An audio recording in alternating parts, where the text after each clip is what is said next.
cauldron. Some pony had gotten the fire going again while she'd been back at the woodpile. Had Apple Bloom gone to fetch more wood and she missed her going around the other side of the barn? As Applejack grew closer, she saw whomever had built up the fire had used too much fuel. The flames were licking up the side of the cauldron, bright and hungry. Already she could see that the caramel that had been left in the pot was bubbling up. At this rate, it would burn and blacken, going completely to waste. Oh, Apple Bloom, sweetie, you can't use this much wood. You need a low heat for this kind of treat. She went to drag the cauldron out of the fire and save what she could of the caramel, careful to avoid the leaping and flickering flames, but found the old pot wouldn't budge. It was usually only this heavy when it was full, not half empty like it was. Applejack did the best she could, tugging on the cauldron inch by inch away from the barn. But once it was on a patch of damp dirt, she went about kicking sand over what flames she could, trying to tame the wildfire. The flames subdued a bit, so Applejack decided she'd try to get her sister's help to get the cauldron back in place. Apple Bloom, you in here? Asked Applejack as she cantered into the barn. The lanterns had been blown out. By the light from the fire, Applejack could tell the barn was empty on the inside. Empty, that is, save for a pile of sticky popsicle sticks that used to have caramel apples on the end, sitting boldly on the benches. Even the apples that hadn't even been dipped yet were missing. A tiny voice.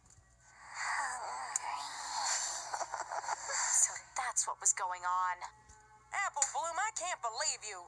These treats were for tomorrow to share with all the fillies and colts who came looking for sweets to bite.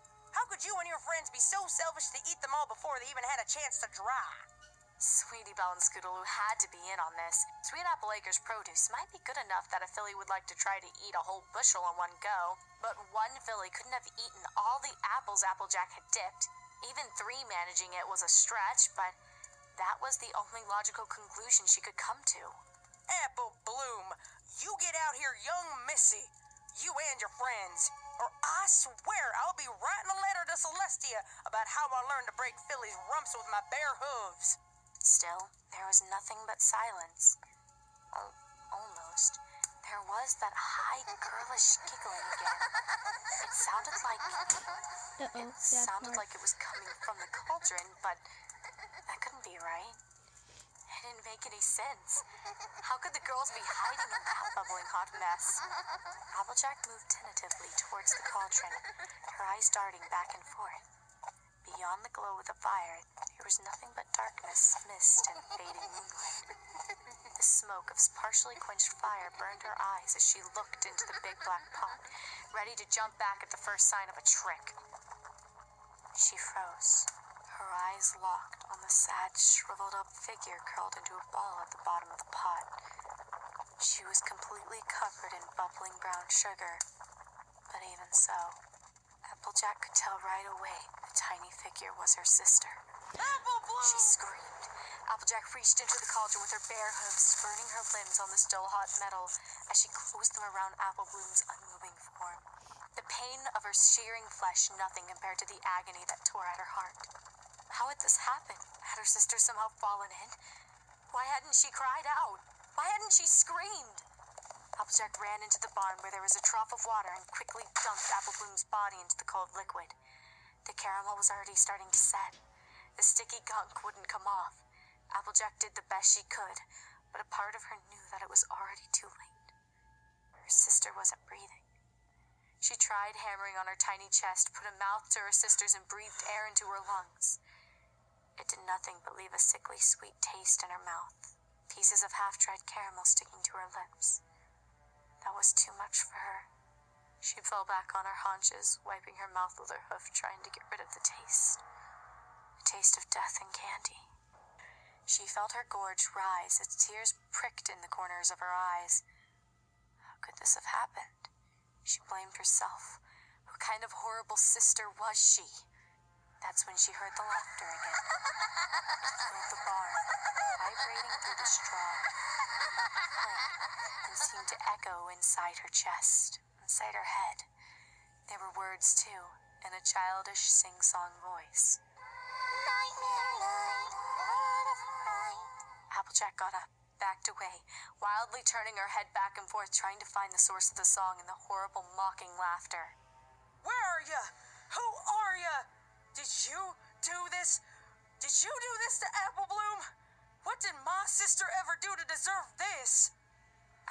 howl, tears of anger and sadness spilling from her eyes.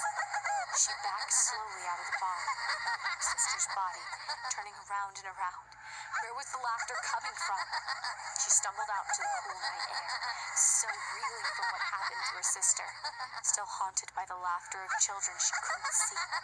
If she had watched where she was going, she might not have tripped over the well-placed hoof. She didn't realize she had stumbled into the fire until the flames were chasing themselves through her tail and flickering up into her mane. Panicked beyond all reason, she reared back on her hind legs and fell right into the still cooling cauldron. She screamed then, loud enough to wake the dead, as her flesh burst and blistered from the heat and the sticky caramel seeped into her wounds. Everywhere the metal of the pot touched, a layer of her skin stuck, sizzling and smoking as it parted from the rest of her body.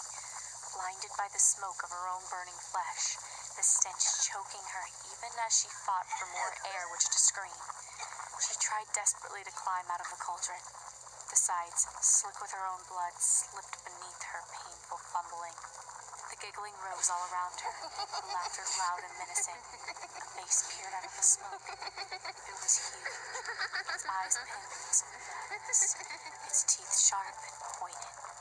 Give us something sweet to bite, Sang gleefully as it lunged forward. Applejack felt those sharp teeth close around half of her face. One eye went dark as it popped between her pair of sharp fangs. Her shriek faded to a gurgle as the monster ripped away part of her face and throat, chewed and swallowed the bloody wad of flesh. With a burst of adrenaline, Applejack managed to scamper out of the cauldron and crumble to the earth. She felt something crack as she hit the dirt, but it didn't matter. She just had to run. She had to get away. She couldn't get up properly, but still she dragged herself through the dirt. A mad idea seized her.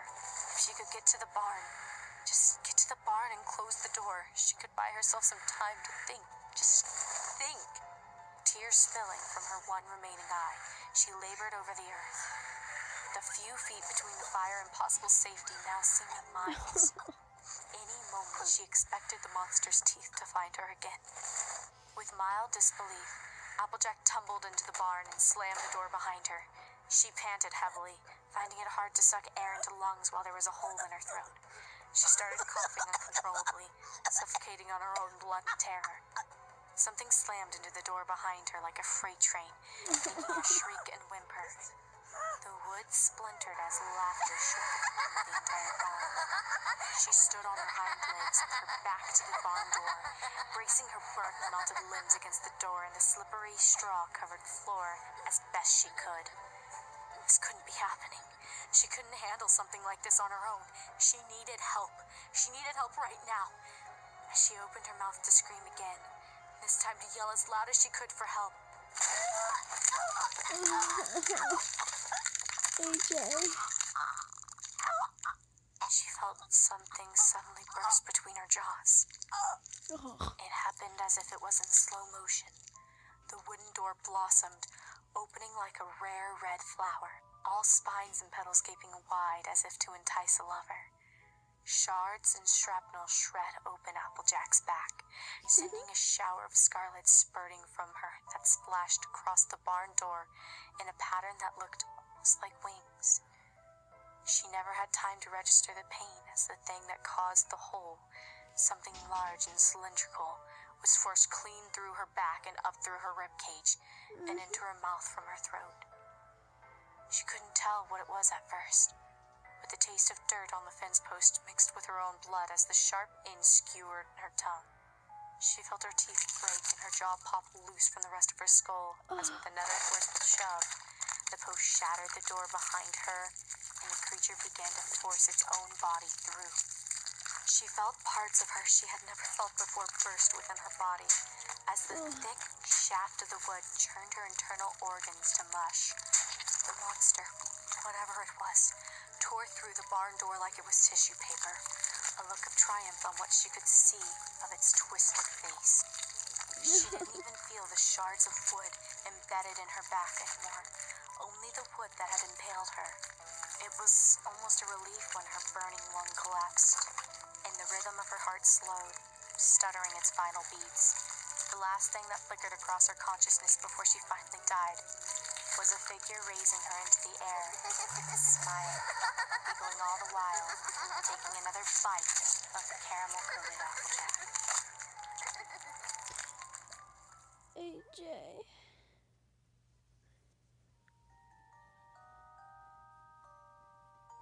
Why is it so cold, Mummy? It's been cold like this for the last few years, dear Art. You know that. Those Pegasi have been trying to freeze us out, thinking we'd give them more food if they made it hard for us. But we'll show them that Earth ponies are made of sterner stuff. A Pegasi? Are you hopping on about that again, sweetie? Who else, dear? You said yourself that when you're out playing the field with my brother that you've seen them darting about in the clouds above. I tried to figure out what those high mighty unicorns have done to make it snow and cold all the time. You mark my words, those Pegasi have stumped us about all this. It's magic that's in those clouds, and magic what's bringing this unnatural cold upon us. Could the unicorns make them go away, Daddy? Could they make it stop being so cold? They can do anything, love. Anything at all, them. Why, just a fortnight ago when I and your uncle went to deliver our Tid, I seen one of them fancy unicorns taking some of our produce and putting into a box of his. Powered by magic it was. One end went in strawberries, the other end out popped the strange creamy concoction that was as cold as any snowdrift. Ah, you and your tales. You'll be giving her ideas about those hornheads are all powerful next. Their hooves are in the dirt as much as ours, but they act like they're even higher in the clouds than the Pegasi. Not so different from us Earth ponies, that lot. But they always have to be putting on airs. We don't need you spreading their propaganda for them. But it's true. He said he ran something called a sweets shop. Told me to stop in with my daughter next time I was in town and he'd give her a treat. Next time you were in town? Do you mean the city, Daddy? The castle? Oh, I've never been. You know how much I've always wanted to go, Daddy. To see the High Lords and Ladies. Yes, well, your Dar and I will have to have a talk about that. You get on with your chores. Step lively. Brisk work of the limbs will do wonders to keep the chill out your bones. I feel a bad feeling about this. It was a bright autumnal day, about a week before Nightmare Night would begin.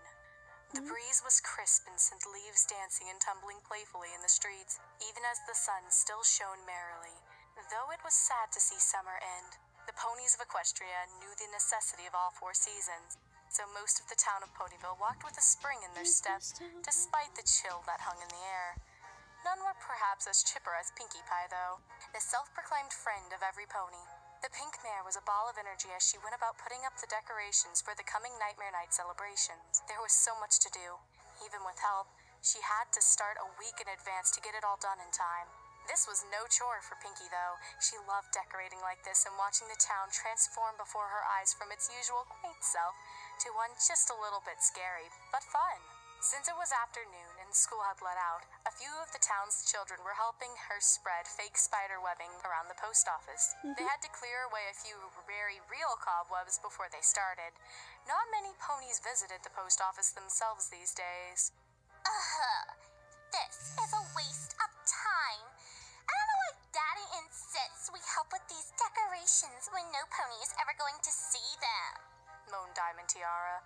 The only ponies that bother with the post office are practically Nightmare Night decorations themselves. The pampered filly sneered at a pair of nearsighted elderly ponies who were busy trying to figure out how many bits it would cost to send a package to Baltimore. Totally. Agreed Silver Spoon, as usual. It's a waste of time when their eyesight is so bad they can't even actually see the decorations anyway. Silver Spoon turned her nose up and walked over to the box of decorations, inspecting them. Besides, if they did, it might give them a heart attack, She said with fake concern. We should really move on somewhere more interesting, like the mall or the bowling alley. At least then we could do a little shopping or have some fun. After we finish decorating, of course. She feigned a look of innocence, knowing from experience that her silver tongue and good looks were the key to getting her way. Now, girls, the mayor has entrusted us to decorate the whole entire town, Exclaimed Pinkie, spreading her hooves in the air as if to encompass all of Ponyville.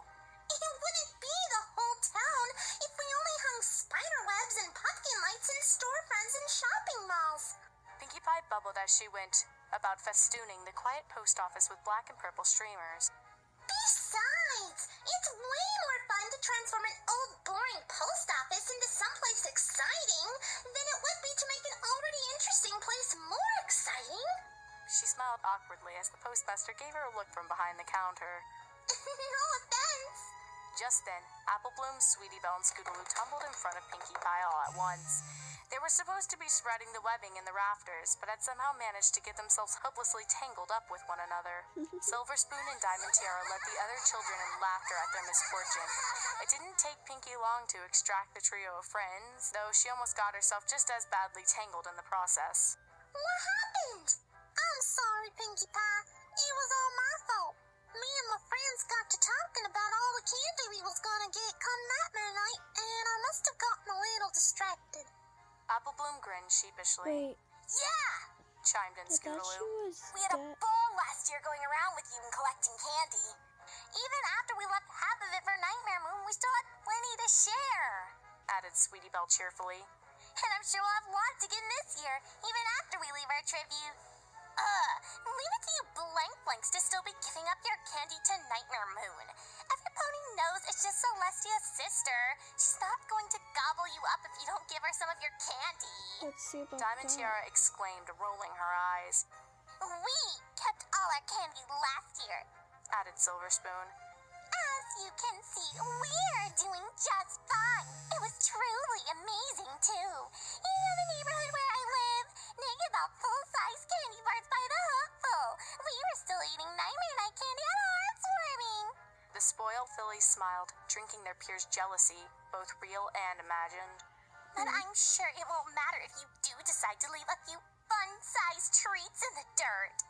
Grinned Diamond Tiara in a predatory fashion. So the big bad princess won't gobble you up. At that, the pair laughed with Look roars. at it. I hate those two. Apple Bloom and her friends just looked at each other. Sometimes Diamond Tiara and Silver Spoon's sense of humor just didn't seem all that funny. Even so, Apple Bloom wasn't one to back down from a challenge. Well, we ain't gonna leave any of our candy then either. In fact, I bet we can collect more candy than you two, even with your fancy full-size candy bars. Said the fiery-haired filly. Oh, really? Care to make a bet then? No. Whoever has the most candy wins. Let's say the losers have to give up all their candy. Said Silver Spoon, a grin playing at the corner of her mouth. You're on! Cried Scootaloo. Now hold on, girls. You can't go crazy hoarding candy like that. Leaving an offering for Nightmare Moon is an important Nightmare Night tradition. Said Pinkie Pie. I mean, sure, it's tempting to hold on to all those gummy bears, and candy apples, and candy bars, and pixie sticks, and lollipops and gumdrops, and what were we talking about? The pink pony fanned herself with a rubber bat, clearly flustered. Oh, right, but you couldn't really keep them all for yourself. That's not what Nightmare Night is all about, right? I guess you're right, Pinkie Pie. Said Sweetie Belle, looking down sadly at her hoofs. Backing out of our wager already, then? Asked Diamond Tiara with a snide look on her face. I guess it would be difficult for you flanks to compete with us if you're going to fall for all this tradition nonsense. Looks like we win by default. We'll expect your candy at the end of Nightmare Night. Don't go throwing too much of it away at the foot of some statue in the woods now. Now hold on! Cried Apple Bloom. We ain't gonna be throwing away any candy, and we ain't gonna be welching on no bet. You have your candy ready to fork over to us by the end of Nightmare Night, and may the best Billy win. Maybe we should move on, girls. Tried Pinkie Pie, a little nervous at how serious things had gotten between the young friends. Who wants to help me decorate the library?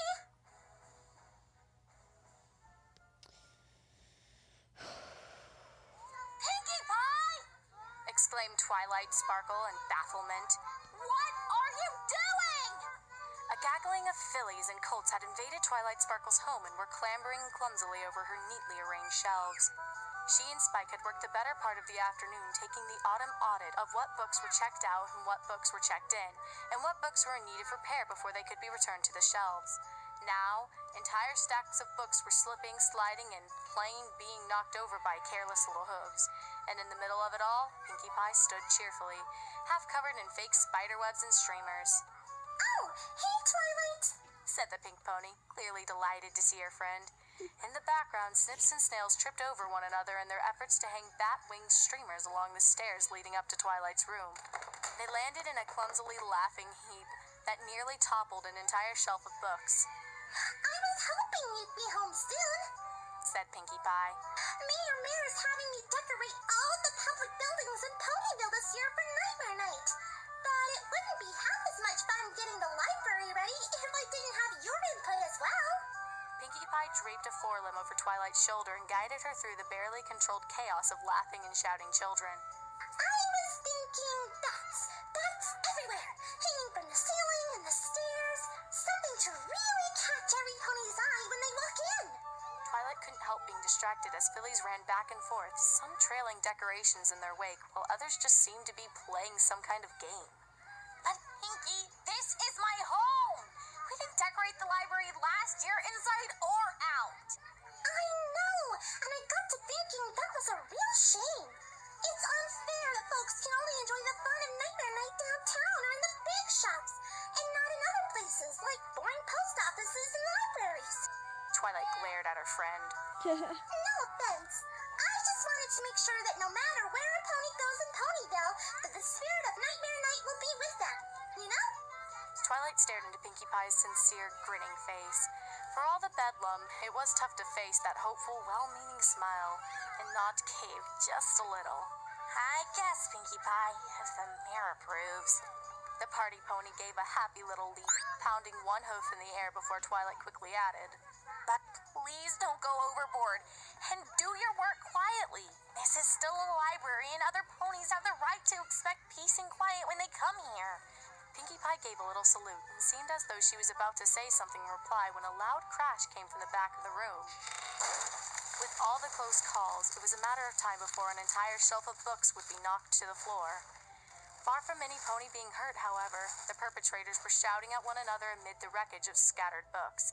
Diamond Tiara and Apple Bloom's animated argument threatened to damage the books further as each filly seemed to be stomping mad. Well, not. Well, so. Well, not. Well, so. Oh my Girls, gosh. girls! What's all this about? Cried Twilight, using her magic to separate the fillies. She started it. She keeps saying we're gonna chicken out, but I don't want to stand for her talking about us that way. Cried a very agitated Apple Bloom. Oh, please, Apple Blank. Sneered Diamond Tiara. Like there's anything you can do about it. Twilight settled the pair back to the floor but still held them back from each other. Twilight turned to Pinkie Pie as she struggled to keep the fillies from hurting themselves or any pony else. What in Equestria are they talking about? She demanded. Oh, you know how kids are. Mumbled the pink pony, smiling nervously. We kind of have a bet going about who can collect the most candy. Pinkie quickly added to the fillies. But they're just going to have to collect that much more after they leave some for Nightmare Moon. Right, girls? F. Replied Silver Spoon flippantly, standing with her nose in the air next to her friend. No way! Retorted Scootaloo, jumping in the air and fluttering her little wings in irritation. Leaving a tithe of candy for Nightmare Moon is one of the oldest traditions of Nightmare Night. Said Twilight Sparkle, shocked. No bet could be worth breaking from tradition like that. I mean, remember last year? Wasn't it fun to leave a little candy so Nightmare Moon wouldn't get you? Jeez, listen to her. Said Diamond Tiara dismissively, sharing a glance with Silver Spoon. You'd think she was just some common pony and not Celestia's student. Did you leave candy for your teacher's sister? No. Well, no. Admitted Twilight. However, I did when I was younger. Every Nightmare Night, my brother and I would leave a little pile next to the statue in Canterlot. Though that was just a statue of Luna, not really Nightmare Moon. Celestia didn't seem to like the image of her sister as a monster. I remember when... Twilight's eyes grew misty with memory, but Silver Spoon sighed heavily, interrupting her. I'm sure you have many wonderful memories of the good old days, but do you really think Luna's going to get any pony that doesn't leave her candy? She didn't get you after all. She pointed out disdainfully. Of course not, silly. Twilight isn't a filly. Laughed Pinkie Pie, trying to defuse the situation. Twilight, for her part, however, seemed to grow thoughtful. No, I guess she's right, Pinkie Pie. There's no point in lying. Princess Luna may be a little strange, but Hey. she's not dangerous. Nightmare Night is fun for 10, but honestly, I don't see any harm from them not giving up a bit of their candy, even if it is against tradition. Pinkie Pie seemed genuinely shocked by her friend's words. Don't listen to her, girls. Said Pinkie urgently. We have these traditions for a reason. The decorations, the costumes, the jack-o'-lanterns, the offerings to Nightmare Moon. They were all started to protect us. There's no good reason to turn your back on all of that now. Not so close to Nightmare Night. The usual jovial pony pleaded, her deep blue eyes wide with worry. The girls in Twilight gave Pinkie a funny look, not really understanding what all the fuss was about. Here, I'll show you. I know it's around here somewhere. Pinkie Pie started rummaging through the fallen books. It always amazed Twilight that regardless of how disorganized the library might become, Pinkie Pie could always turn up just the book she was looking for. She wouldn't normally have suspected it to be something to do with the party pony's pinky sense, but the alternative was that Pinkie Pie might have a better grasp of the library's organization than Twilight, Spike, and Owlicious combined. Somehow, that was a more unsettling conclusion than Pinkie's sixth sense. Here it is. Pinkie Pie cried triumphantly as she lifted an old dark book from one of the piles that were bound for the repair room. It didn't look like much, or even as if it had anything to do with Nightmare Night. Instead of the mare and the moon, a crescent eye, or some other Nightmare Night symbol, there was only a woodcut of a few pieces of candy carved into the cover. Yield tricks and treats. Wow, Pinkie, that book looks like it's seen better days. Twilight examined the book closely. It was hard to tell if it had been damaged in the fall from the shelves or if it had already been in such poor shape. You should put it back so Spike can fix it before it falls apart. Twilight's magic enveloped the book, but Pinkie Pie held onto it firmly. No, seriously, Twilight. The party pony urged.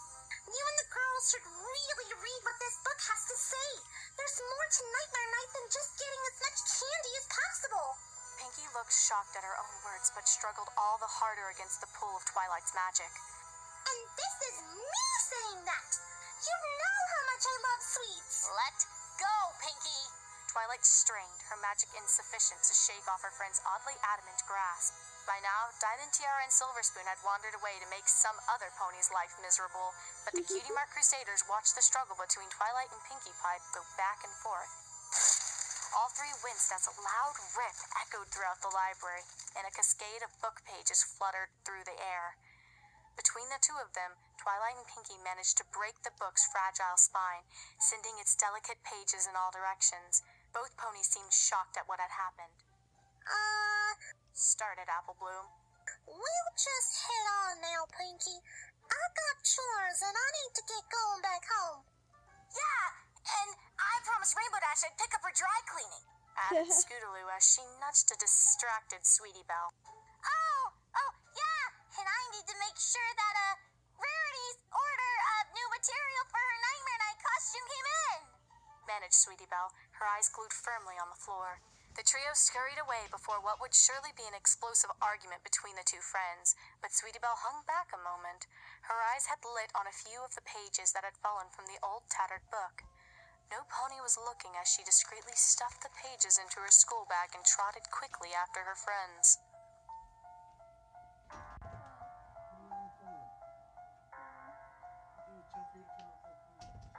Wow.